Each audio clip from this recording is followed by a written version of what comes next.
Hey y'all, welcome back to the Hot Rod Dad channel. Glad you came. Hope you stay. Like, subscribe, comment, share, etc., etc. It's kind of a cool, drizzly fall day here today in Tennessee. So I'm headed out to the shop to work on the BLT. But I thought I'd film a quick little video for you. And I've had this idea on my mind for a while to start a video series that will serve as a spotter's guide for parts and for certain models of vehicles, so that you can easily identify different year models and different parts at the swap meet easily. So I'm going to compile all of these in a playlist so that you can reference it anytime you want to. And so I can go back and look at some of this stuff when I need to remember things. So this week it's going to be all about early Ford wire wheels. So right here is a couple of examples that I've picked up recently. I was real excited about picking these up a couple of weeks ago on eBay. These are 1932 Ford wheels. They're 18 inches in diameter. This one is an example of a 1935 Ford 16-inch wire wheel. Now, I'm going to show you some differences here, and I'm going to talk a little bit about wire wheels in early Fords and which ones are good to use for hot rods and which ones are not. So up until 1928, Ford used wooden wheels on the Model Ts. And very late 1927 on the closed car Model Ts, they started coming out with wire wheels. And they were considered widely to be superior to the wooden wheels for obvious reasons. So in late 1927, they started switching over. And that, as far as I know, was the last wooden wheel Ford ever used in the Model Ts. So in 1928, they started with the Model A wheels, and that ran from 1928 to 1931 for the wire wheels. And then they changed design. So a real easy way to spot Model A wheels is the center diameter right here. I don't have one on hand right now. I'll throw you up a picture of one. But the center hub is much smaller than this 1932 model right here. So in 1932, they went to this design, which is a lot wider, and that ran from 1932 to 1935. And the reason they did that is it is a well-known fact that the Model A wheels are very flimsy. So in the Model A's, like I said, they had this smaller diameter on the hub. They would crack where these spokes are welded to the center section. And I guess that's because that center part took the brunt of the stresses from the roads of the day. But they are well known to be very flimsy. Also, you'll notice on the Model A wheels that the lug nuts are accessible without taking the hubcap off, whereas the 32 to 35 Ford wheels, you have to remove the hubcap. In 1928, they started out with a 21-inch diameter wheel, and that was 1928. 1929 and 1930, they stepped down to a 19-inch wheel, and that was 1930 and 1931. In 1932, they went to this design and stepped down again to an 18-inch diameter. And that is measured from right here, where the tire bead mounts, to right there. Contrary to what some people believe, it's not from lip to lip. It's actually where the tire mounts. So the diameter of the rim itself from outside to outside is a little over 19 inches. It's like 19 and a quarter, I think. This is a 1 year only wheel, and they were 3 1/4 inches wide, measured from right here to right here. Like I said, 1 year only. In 1933, The wheels looked exactly the same, but again, they stepped down in diameter and went to a 17-inch wheel. And that was 1933 and 1934. Even though they stepped down from 18-inch wheel to a 17-inch wheel in 33 and 34, the width stayed the same at 3¼ inches wide. In 1935, they widened the wheel to 4 inches wide. All of the 32 through 35 wheels are 5 on 5.5-inch bolt pattern. The easiest way to identify a 1932 to 1934 wheel is by that valve stem hole right there. You can see it's kind of catty-cornered on that corner right there of that rim.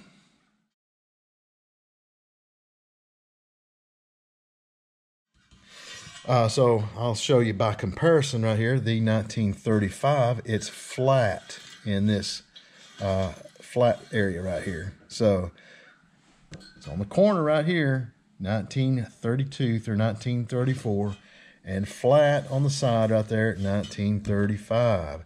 In 1935, they stepped down to a 16-inch diameter rim, and that was an effort by Ford to standardize across all the models, and they went to the 16-inch, and these are you can find these everywhere because these were the most widely produced wheels, and because it was an effort to standardize by Ford, they actually sold them at the dealers for older model cars so that they could standardize across their fleet, and you know, they didn't have to make so many different sizes of tires.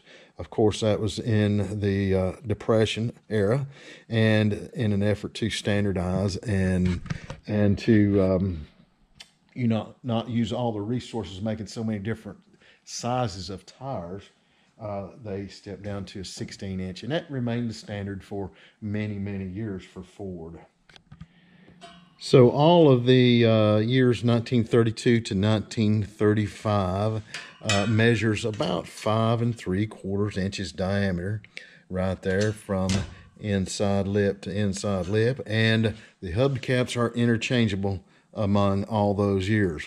Now the bolt pattern on all these early Ford wheels are 5 on 5.5, and a great way to measure that if you're at the swap meet is to, if you have a tape measure handy, measure from the outside of that hole across, skip one hole, across over to this hole right here, to the center. So from the edge of that hole to the center of that hole should be 5.5 inches.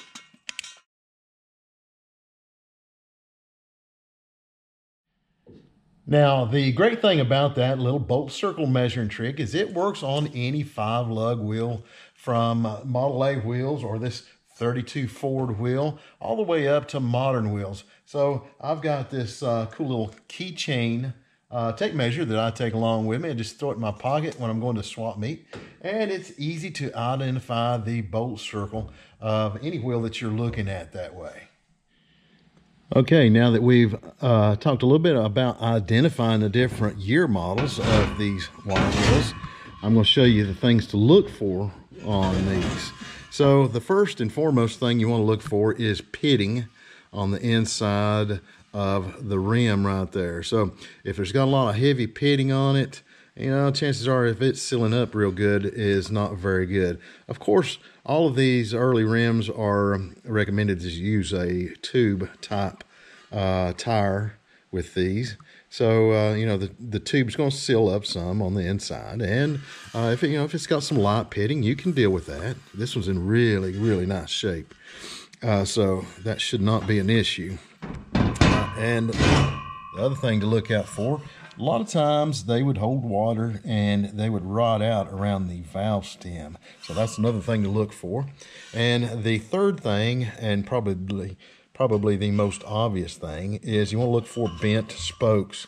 Now, if you got some that's just not bent too bad, you can knock those back into position. But if you have several on one side that have some pretty severe bending in them, you know, there's a good chance that that wheel is not going to be true. So, you know, use your best judgment there.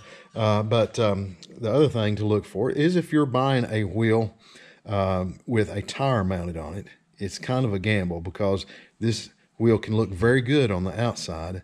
But like I said before, once you take that wheel off, or that tire off, it may have some pretty severe pitting on the inside. So that's one thing to take into consideration. These 35 wheels are the most abundant, and you can pick those up for, you know, 35 to 50 bucks a piece, and then be in really nice condition. So the 32's probably the hardest to find, because they are 1 year only wheel, but there's not a huge demand for these. Most guys want the 16-inch rims, so you can find these available. I picked a couple of these up on eBay recently for 50 bucks, open and bid, and actually the shipping cost me more than the wheels, but I was thrilled to get them because they're a little hard to find. Now, this video wouldn't be complete if I didn't speak a little bit about Kelsey Hayes wire wheels. These are probably the most desirable of early wire wheels for your Ford hot rod. And these are known as bent spoke wheels. So you can see right here, they've got a little bend in each spoke where they attach to the rim. Now, these were not even made by Ford. They were made by an aftermarket supplier.